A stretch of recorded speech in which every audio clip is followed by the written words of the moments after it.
So, a lot of people, especially some Balkan folks, seem to have pretty harsh opinion on the 90s wars in Yugoslavia. A lot of shit can be heard, and thanks to media and politicians, you mostly hear one of these bullshit opinions.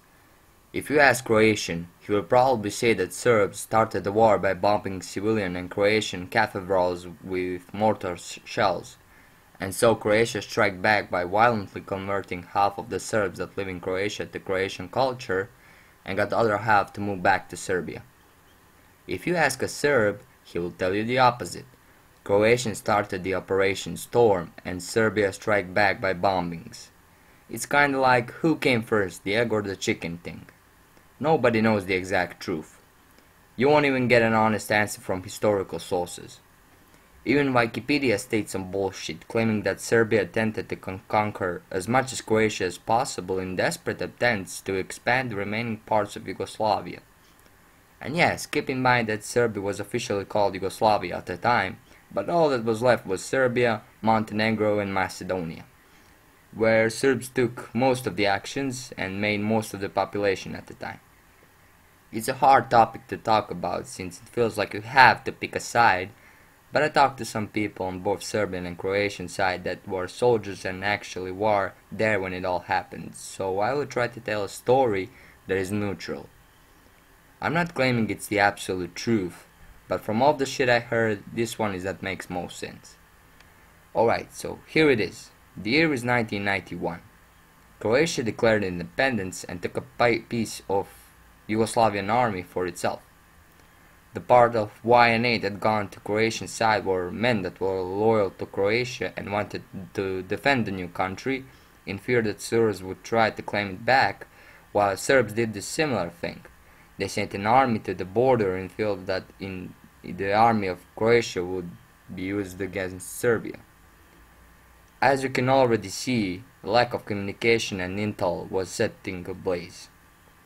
And so you have Croatian men patrolling around the borders because Croatian commanders and generals feared of Serbia attacking, and you have Serbian men on hills behind mortar guns because Serbian commanders and generals feared of Croatia attacking.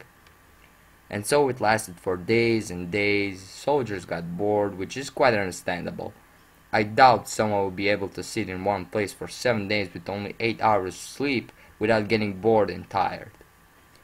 And so, Serbs decided to have fun by sending 2 men to the village in order to buy some alcohol. Most of the Serbs behind those mortars were not average Serbs. Rather, there were some young boys picked up from small villages and put to arms. Alcohol was the only form of entertainment they wanted at the time, and the only place they could get some were from local villages that mostly produce a strong alcoholic beverage called rakia, which is 80% pure ethyl alcohol, and I dare to say it is one of the strongest alcoholic beverages in the world. As you could guess, the men behind those scary mortars got drunk. They got very drunk. The guy behind Serbian side told me that it's a miracle he remembers anything from that night, and under the toxic effect of rakia, they started firing mortars randomly. They were drunk, and on the Croatian side of the border you have mostly woods and river, so I doubt any mortar shell hit something civilian or military.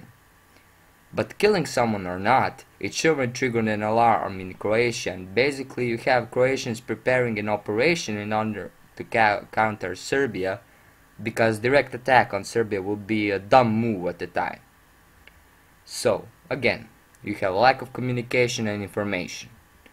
From Croatian side it looked like Serbians intentionally bombed Croatia in order to attempt to make a serious threat, while from Serbian side, since those men were intoxicated with alcohol and don't exactly remember what happened, it looked like Croatians attempted pure genocide.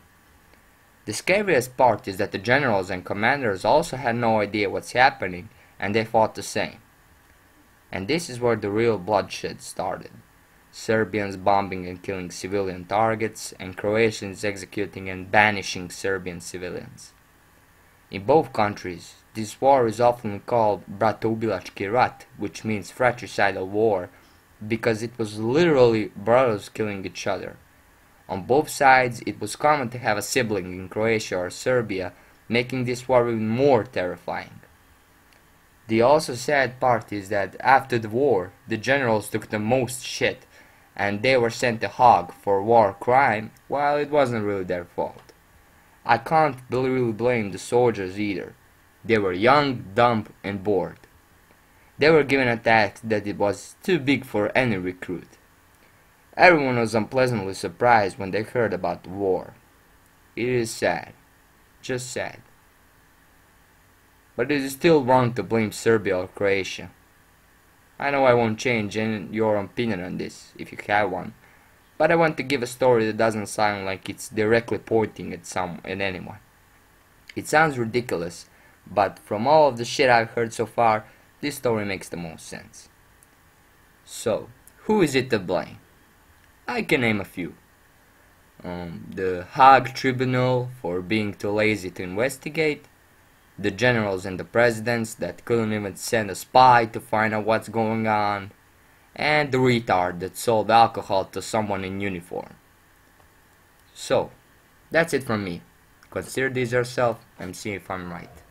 Cheers.